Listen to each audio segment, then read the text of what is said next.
September the 1st, 1939. German troops thrust deep into Poland to win a swift and absolute victory. Barely 20 years earlier, their forefathers had also been on the march, but back into their homeland as a defeated army.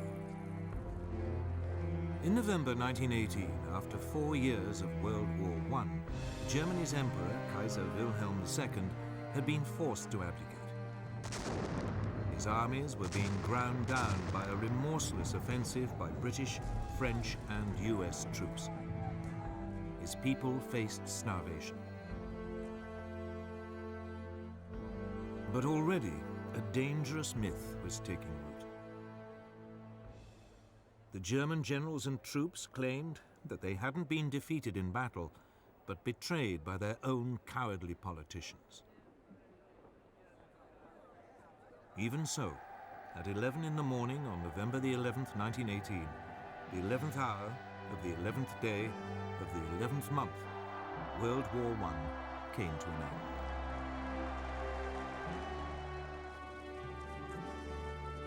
The following month, President Woodrow Wilson of the United States arrived in Europe, promising to create a new world order. He persuaded the world's leaders to sign up to a new League of Nations. At the Treaty of Versailles, they agreed that from now on, disputes between countries would be resolved not by fighting, but by debate in the League. The peoples of Europe were set free. Germany's ally, the Austro-Hungarian Empire, was dismembered.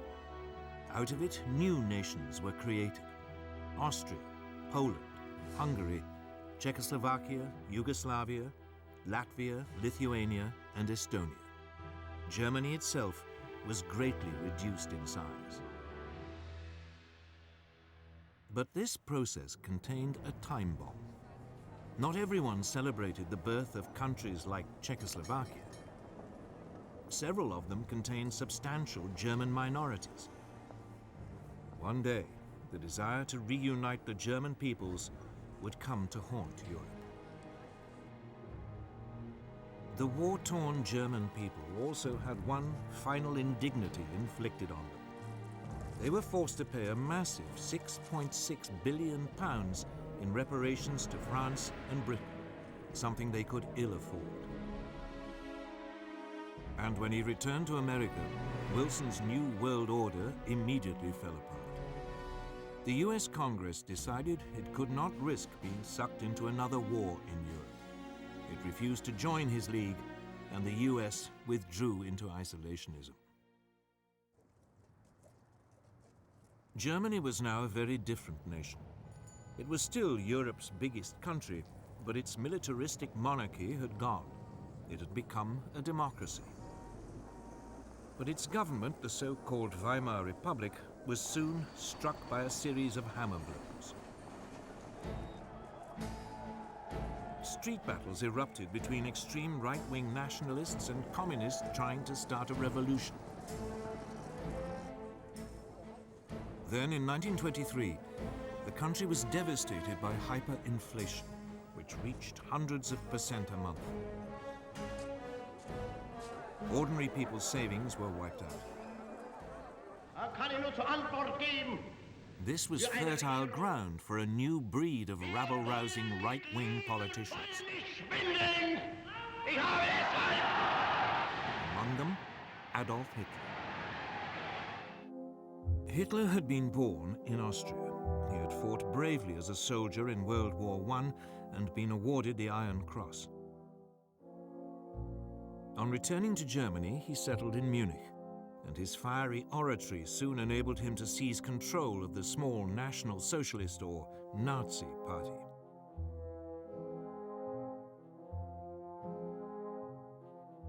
In October 1923, Hitler and his henchmen attempted an armed coup against the Weimar government. It failed, and he was sentenced to 9 months. In prison, he wrote a book, Mein Kampf, My Struggle, in which he blamed Germany's ills on the Jews and demanded that it rebuild its strength and seek new territories in the east. On his release, he set about building the Nazis into a proper, disciplined political party. From now on, he would use the democratic system to achieve power. But for the next 5 years, Weimar Germany prospered. Support for extremist parties, left and right, dwindled. Then suddenly, Hitler's opportunity arrived.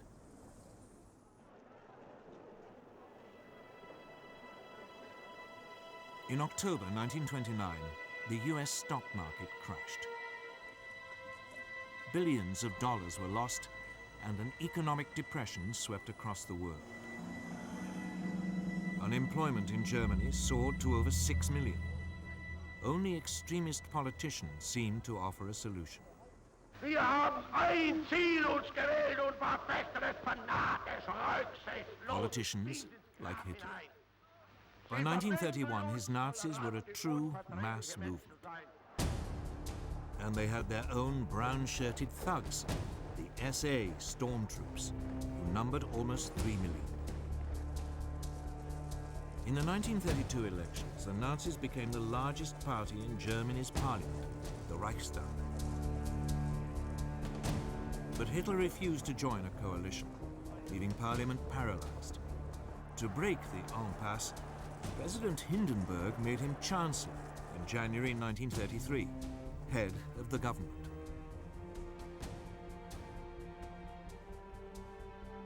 Within a month, the Reichstag burned down. Hitler accused the communists and demanded emergency powers. He then used them to ban all other political parties. In August 1934, President Hindenburg died. Hitler declared himself president. He was now absolute leader, the Führer of Germany.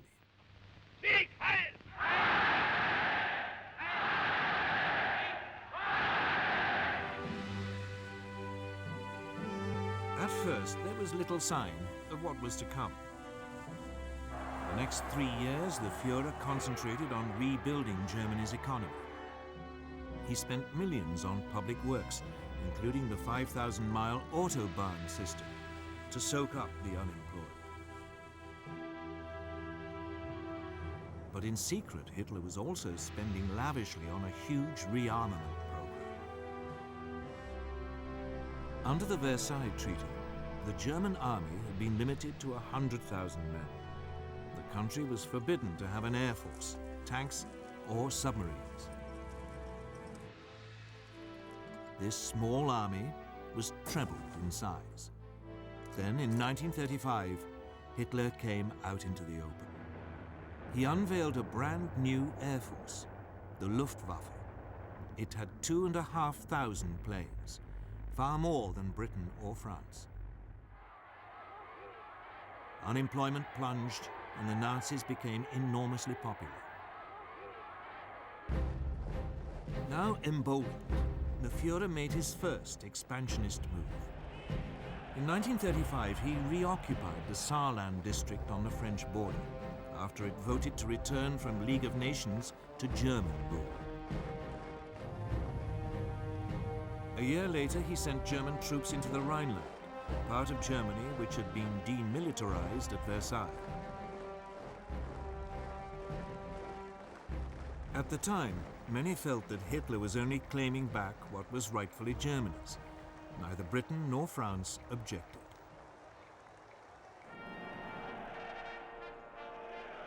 When Berlin hosted the 1936 Olympic Games, the Nazis were seen by many as firm but fair.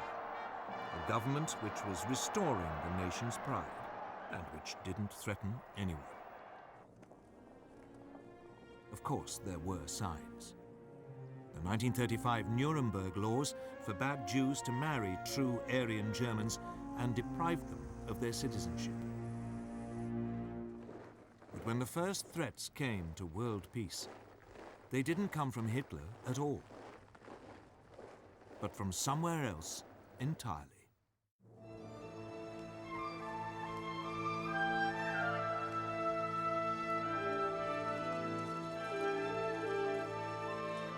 Japan, at the start of the 20th century, was already a military power.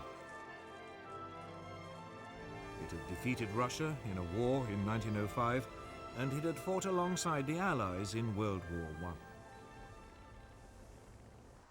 I. After the war, Japan was an acknowledged world power, and it signed up to the League of Nations. But politically, it was a mess of contradictions. Nominally a democracy, the feudal tradition was still strong. Most Japanese revered their emperor as a living god and regarded him as their true leader. And the country faced major economic problems. Its population was exploding. And it had no natural resources to fuel its rapidly expanding industries. Its leaders needed solutions, and they saw them in Chinese Manchuria. Manchuria was a land of rich grain fields, with plenty of coal and minerals. It was a perfect target. Japanese troops were already stationed there. Other possible targets were the colonies ruled by the European powers: Burma, Malaya, and Hong Kong, controlled by Britain; Indochina, ruled by France; and the Dutch East Indies. But at this stage, Japan had to be cautious. They didn't want to rouse the other great power in the Pacific, the United States. For all its anti-imperialist slogans, the US actually ran an unofficial empire in the Pacific. The Philippines, Guam, and several islands were under its direct rule. It undoubtedly had the strength to take on Japan, but since the end of World War I, it had had other distractions.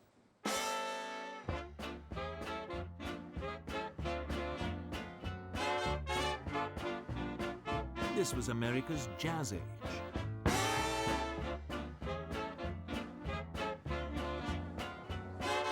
Throughout the 1920s, the nation concentrated on exploiting its vast resources.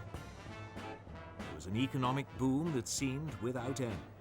Fortunes were made both in industry and the stock markets. America seemed lost to the increasing pursuit of pleasure. With distractions like these, Japan's growing pains in the Pacific seemed very far away. America had slashed its army after World War I and agreed a naval reduction treaty with Britain, France, and Japan. This, in effect, handed naval superiority in the Pacific to the Japanese. And then came the Great Depression.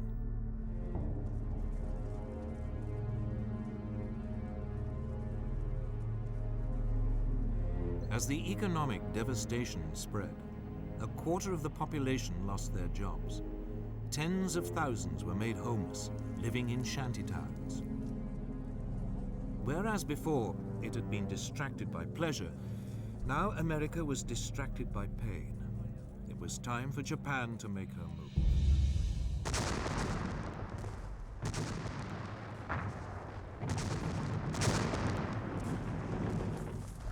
In 1931, without even informing their own elected government, the Japanese forces in Manchuria seized the capital Mukden and then overran the rest of the territory. A puppet state, Manchukuo, was proclaimed under a puppet ruler.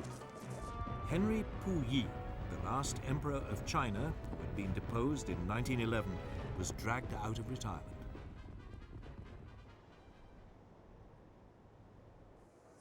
At its headquarters in Geneva, the League of Nations now faced its first great test. Japan was universally condemned. But her response was blunt. Japan, however, finds it impossible to accept the report adopted by the Assembly. The Japanese then just walked out, and the League suddenly realized there was nothing it could do about Manchuria.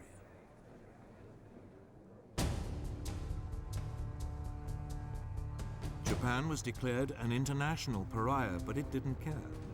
Its leaders had turned their eyes to further conquests in China. These were easy pickings. China was in a state of chaos.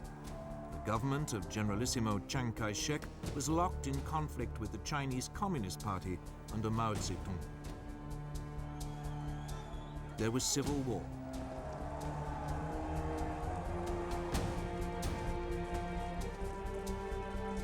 In 1936, as a precursor to invasion, the Japanese signed a pact with Hitler.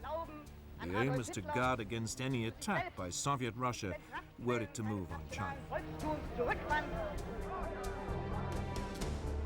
Then in July 1937, the Japanese provoked an incident with Chinese troops and invaded.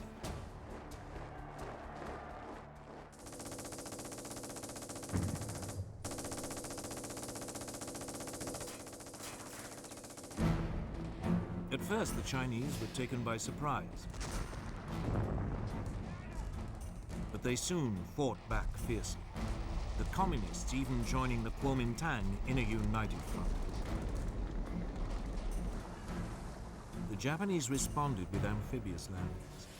By the end of 1937, they had overrun much of northern China and the coast.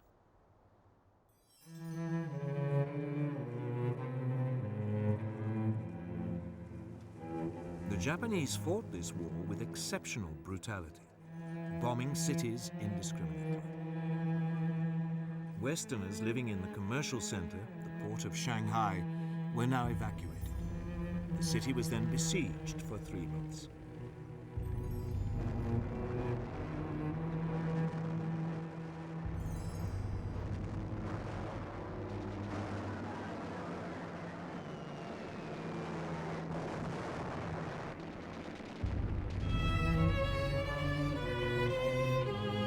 It suffered widespread damage, the Japanese forces showing no pity or concern for the native population. But it was after the capture of Nanking, then the Chinese capital, on December the 17th, 1937, that the Japanese forces really ran amok. Over 300,000 civilians are estimated to have been massacred during a 6-week orgy of rape and indiscriminate killing.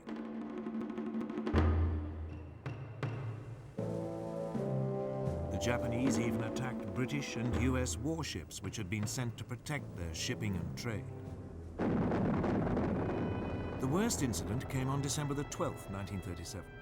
The American gunboat Panay was sunk by Japanese bombers. 50 crewmen died. Despite this, the Western powers refused to intervene. So the League of Nations could do nothing. In the United States, President Roosevelt wanted to impose a naval blockade of Japan. It has become clear that acts and policies of nations in other parts of the world have far-reaching effects on us. But the British would have none of it, fearing that it might provoke a war. So all Roosevelt could offer was a $25 million loan to Chiang Kai-shek to buy arms. Even though the communists were now fighting alongside the Kuomintang, the Soviet Union did little to help either. Its only involvement was a series of clashes along its own border with Manchuria. But China itself received nothing. Instead, it had to fight on alone. During 1938, the Japanese overran Canton and pushed the Chinese forces deeper into the west of the country. All the rhetoric of the League of Nations, all those promises to stop international aggression had come to nothing.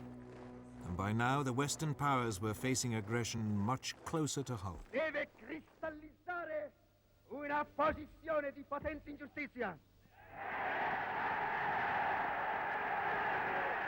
Sangue i principi che sorgono e che nascono e i principi che declinano, la vittoria è per noi, per i primi. Today, It is easy to laugh at Benito Mussolini, the fascist dictator of Italy.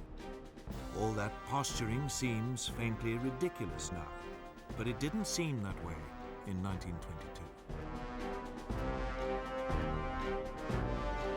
Back then, Italy had seemed to be on the edge of anarchy. The country was riven by strikes and land seizures. The democratic government, just as in Germany, seemed powerless in the face of such unrest. So Benito Mussolini, a war veteran and a journalist, decided to take a stand. He organized a right-wing nationalist party, the Fascists. With the country paralyzed by a general strike in August 1922, Mussolini ordered his followers to march on Rome. Fearing a civil war, Italy's king, Victor Emmanuel, asked him to form a government. Si realizzassero le premesse necessarie e sufficienti per una collaborazione delle quattro grandi potenze occidentali, Mussolini swiftly stamped out any political opposition and assumed dictatorial powers.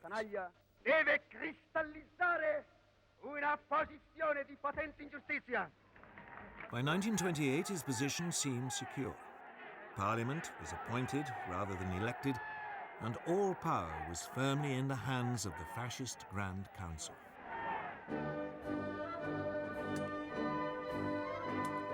Like Hitler, Mussolini's first acts made him immensely popular. Massive programs of public works provided employment and transformed Italy's infrastructure. Corruption was rooted out and the mafia more or less eliminated. Italy's armed forces were built up, including an advanced modern air force. In the Mediterranean, Mussolini launched a powerful navy, bigger than the combined might of the British and French Mediterranean fleets. When the Great Depression came, Italy seemed to weather it better than most. Mussolini became a source of worldwide inspiration. Political leaders, not least Adolf Hitler in Germany, saw the fascist system as a role model, strong and purposeful, in contrast to the weakness of the democracies in Britain and France. But Mussolini wanted more than adulation. He wanted to recreate the Roman Empire, and he already had a target in mind for his first imperial land grab.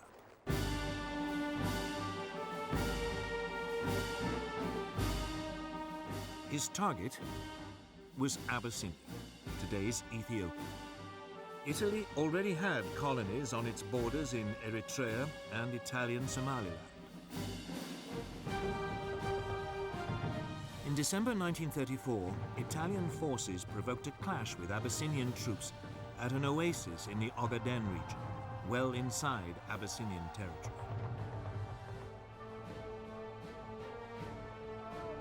Mussolini then sent reinforcements to Eritrea and Italian Somaliland, demanding that Abyssinia pay reparations. The Emperor of Abyssinia, Haile Selassie, appealed in person to the League of Nations.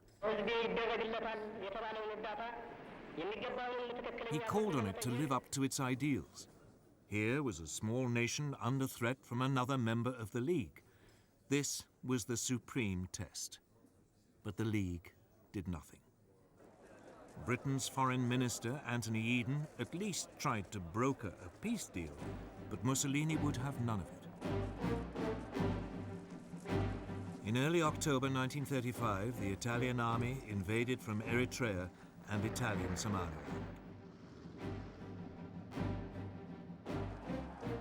The primitive Abyssinian forces stood little chance against a modern army equipped with artillery and tanks.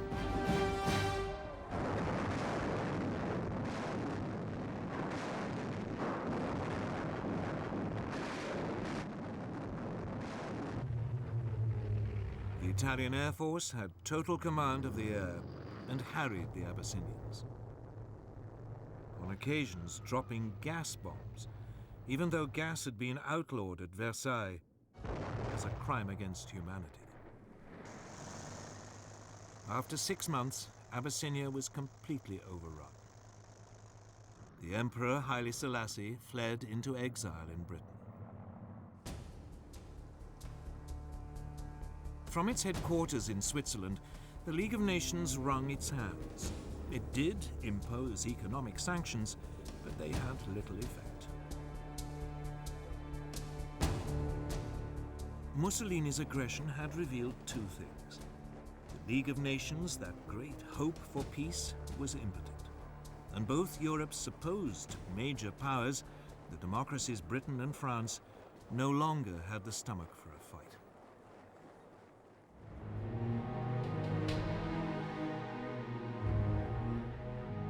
Both Britain and France had been shattered by World War I, and their economies had never really recovered.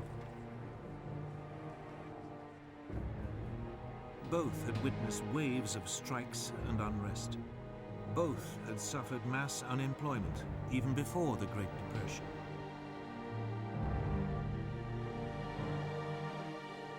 Both also faced the cost of controlling empires, now swollen by taking on Germany's former colonies and the Middle Eastern territories once run by the Turkish Ottoman Empire.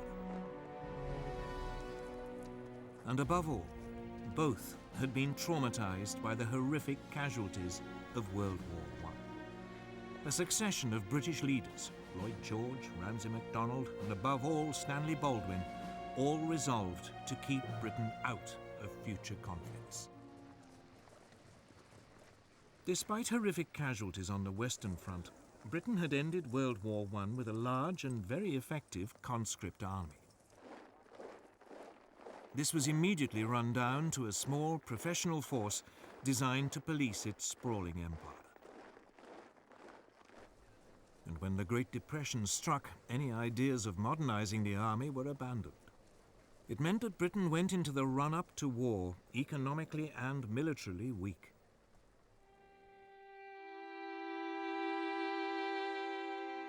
French losses during World War I had been even worse than the British. Ever mistrustful of the Germans, a large conscript army was maintained. But throughout the 1920s, France's birth rate had declined. It became clear that there would be a manpower shortage by the mid to late 1930s. France realized it could never compete with Germany on the size of its army alone.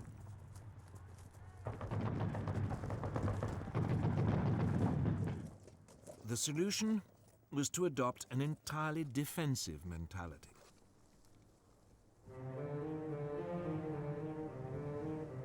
The Maginot Line, a series of fortifications, was begun in 1930 along the frontier with Germany and ran as far as the Belgian border.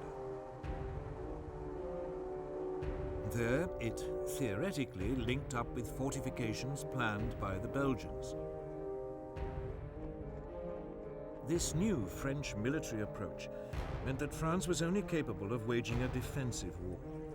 It just did not have the ability to launch an attack on Italy, even if the British had had the troops to help.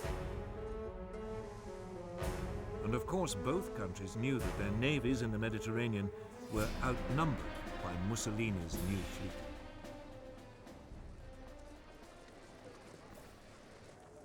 So when Italy conquered Abyssinia, it made sense for both powers to do nothing. It just seemed too remote, too much someone else's problem.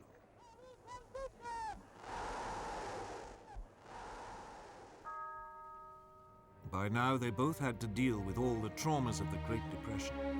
That seemed so much more pressing.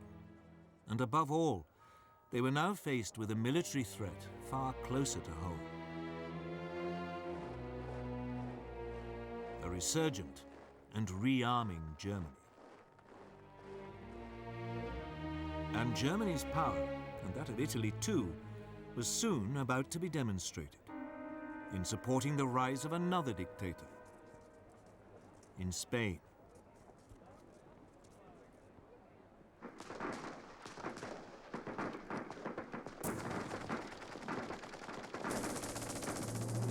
In 1936, civil war erupted in Spain.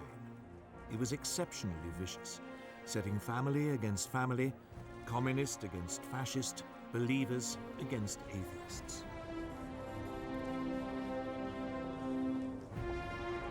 In 1931, a left-wing government had come to power determined to get rid of the centuries-old Spanish monarchy.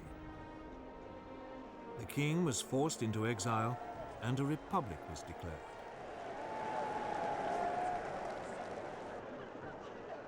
In February 1936, the parties of the left combined in a popular front to take on the forces of the right in a general election.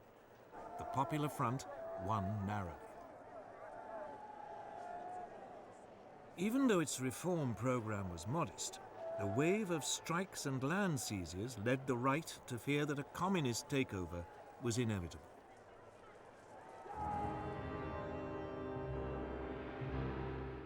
Within the Spanish army, long a bastion of conservative and Catholic thinking, senior officers began to consider the possibility of a coup. Among them was General Francisco Franco, a former chief of staff who had been effectively exiled to command Spain's forces in the Canary Islands.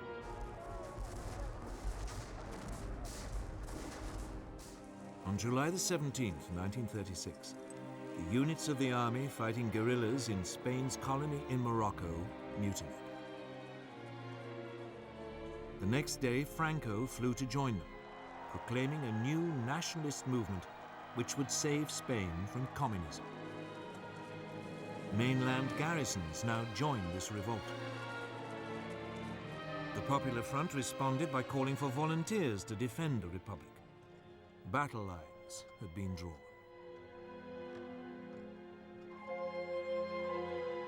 At first, Franco faced problems.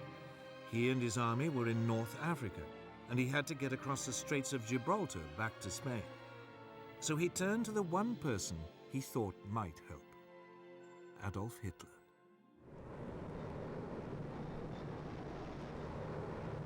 Within a month, transport aircraft from Hitler's new Luftwaffe had begun an airlift, taking Franco's battle-hardened veterans over to southern Spain.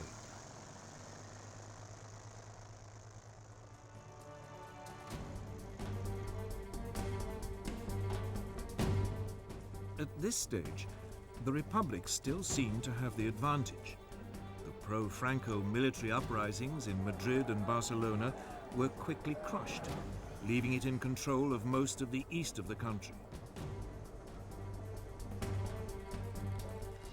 Franco's nationalists were confined largely to the northwest and part of the south.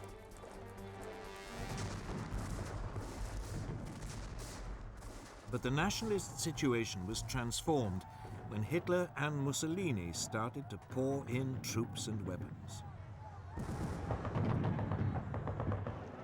The German dictator seized the opportunity to test his new equipment and expanding armed forces.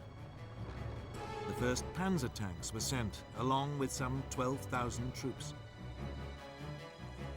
And the Luftwaffe deployed its Condor Legion, with its ultra-modern new bombers and fighters.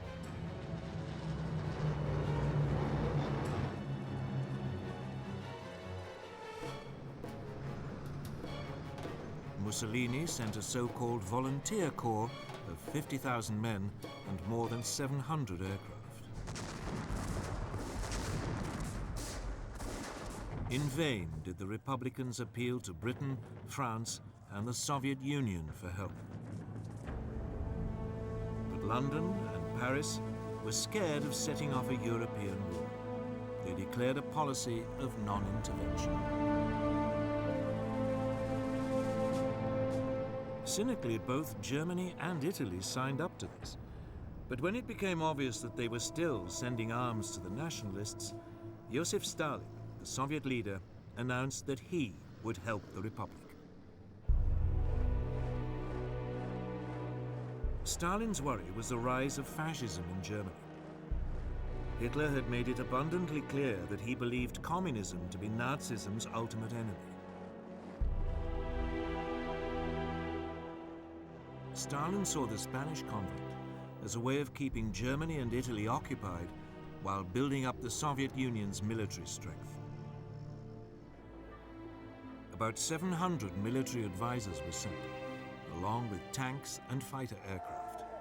It was something, but no match for the support Franco had received.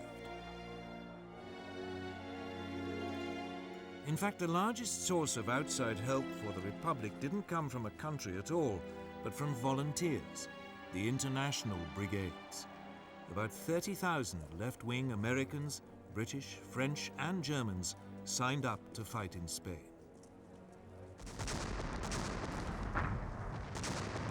With their new fascist support, the nationalists were able to open two fronts, one advancing towards Barcelona from the north, the other led by Franco, pushing up towards Madrid from the south. By the end of 1936, Madrid was enveloped on three sides and virtually under siege. The fighting was intense and often accompanied by appalling atrocities against civilians. The Republicans hunted down and murdered Roman Catholic priests. The nationalists slaughtered anyone accused of being communist. German and Italian air power was used indiscriminately against civilian targets. Madrid was heavily bombed. But the worst incident came in April 1937, when the Basque town of Guernica was virtually obliterated, with 6,000 civilian deaths. The area controlled by the Republic was steadily ground down.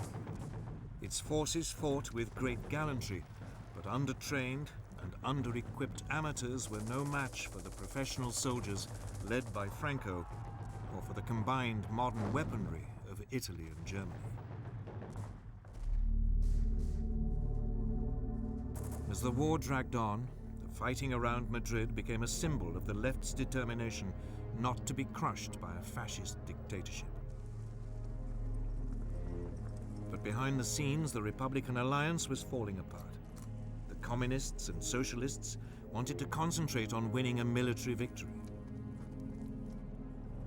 But the more idealistic anarchists and syndicalists saw the war as an opportunity for a mass revolution by the workers.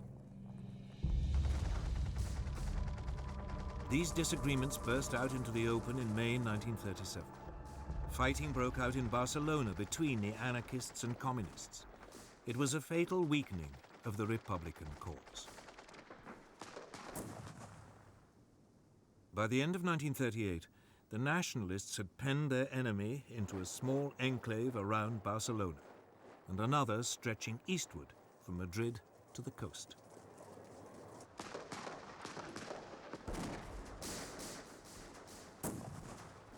Madrid continued to hold out, but the international brigades were withdrawn. More and more nations began to recognize Franco's government as his forces closed in for the final assault on Madrid.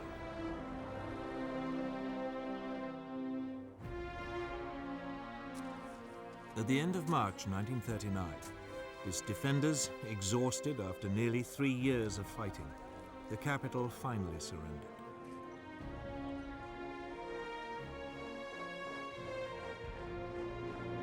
A month later, Franco formally declared hostilities at an end.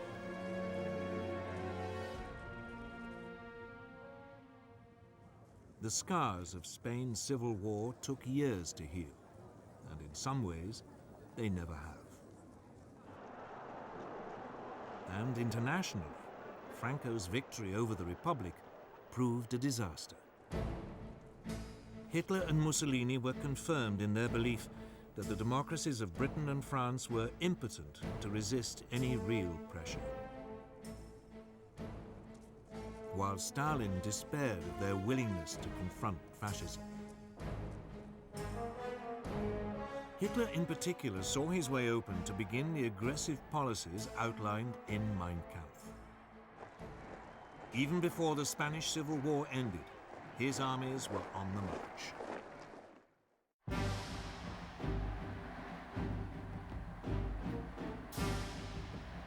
From the moment he became Chancellor of Germany on January the 30th, 1933, Hitler had begun to put his long-term ambitions into action.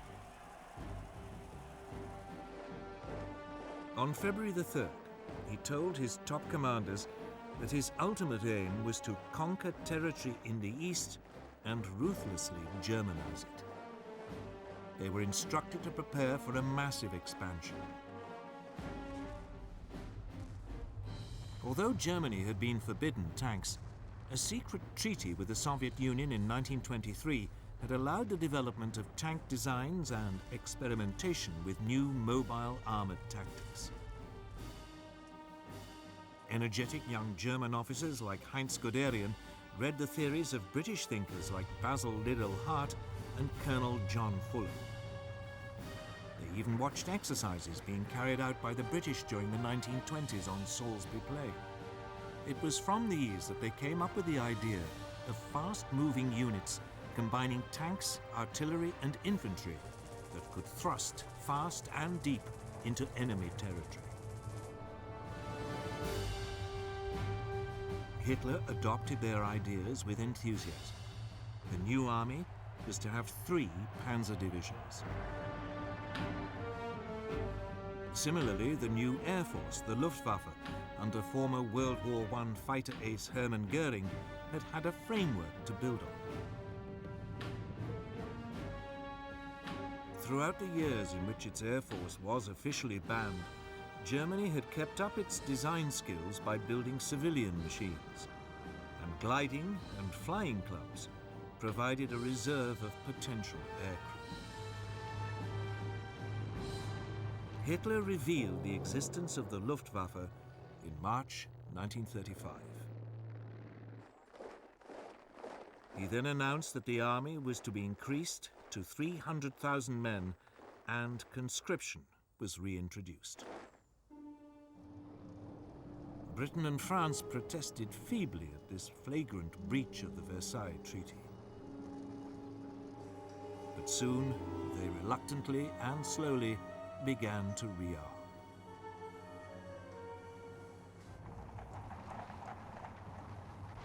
Until this point, Hitler had been modest in his goals. He had only taken back what was his, the Rhineland and Saarland. But now he had a grander target in mind, his homeland, Austria. In 1934, Austrian Nazis had attempted to seize power and unify the country with Germany. The Austrians, after all, spoke German, even if they had never been part of a German state. In February 1938, another Nazi plot was discovered. Austrian Chancellor Kurt von Schuschnigg protested to Hitler. Hitler responded by demanding that Austria stop mistreating the Austrian Nazis and unite with Germany. Die Jugend ist uns verschrieben und verfallen mit Leib und Seele. Schuschnigg promptly called a referendum so that the Austrians could vote on whether to remain independent. But on March the 12th, 1938, the eve of the referendum, Hitler, fearing that it might produce the wrong result, sent in his troops.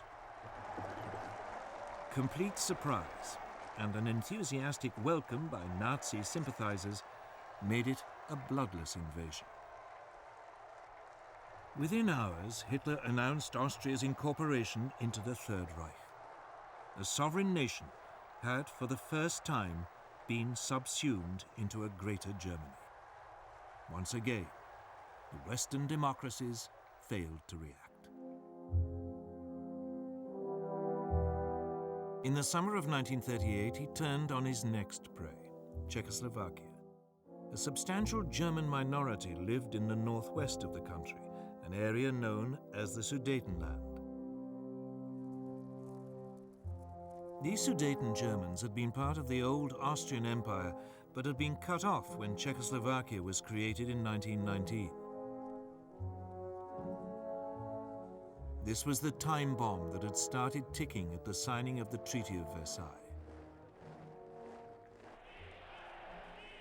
Hitler encouraged Sudeten German demands for autonomy and then threatened the Czech government with force if it refused to agree. Undaunted, the Czech government ordered general mobilization and prepared to resist. The Czechoslovak army was large and well equipped, with formidable fortifications on its frontier with Germany. Hitler backed off.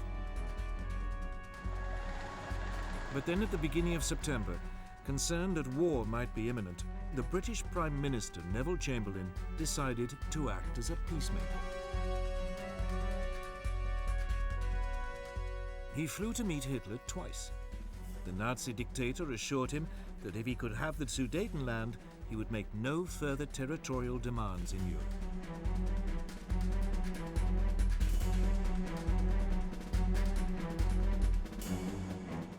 In Munich, on September the 29th, 1938, with Mussolini acting as mediator, France and Britain signed an agreement giving the Sudetenland to Germany in return for a formal declaration by Hitler that he had no more territorial ambitions. Chamberlain flew back to Britain waving the piece of paper which he claimed guarantees peace in our time. And so, on October the 1st, German troops occupied the Sudetenland and seized the Czech frontier fortifications. Hitler now began sizing up his next target, Poland.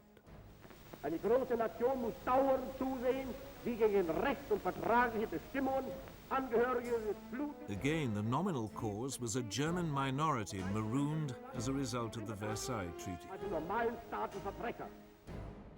Hitler demanded the return of the port of Danzig to German control, so that East Prussia could be linked up with the rest of Germany. The Poles refused, and Hitler hesitated. He was not quite ready for all-out war, and he had unfinished business with Czechoslovakia. In March 1939, the eastern part of the country, Slovakia, which was ethnically different to the Czech lands, appealed to Hitler for help in achieving greater independence. Hitler summoned the Czechoslovak Prime Minister Emil Hácha to Berlin and browbeat him into putting his country under German protection.